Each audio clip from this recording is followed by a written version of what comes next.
छत्तीसगढ़ी गाने देखने के लिए हमारे YouTube चैनल को सब्सक्राइब करें और नए अपडेट्स जानने के लिए बेल आइकन के बटन को क्लिक करें।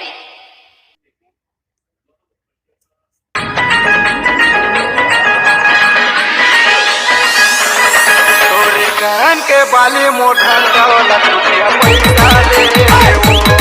कान के बाली मोठन दौलत रुपया पैसा ले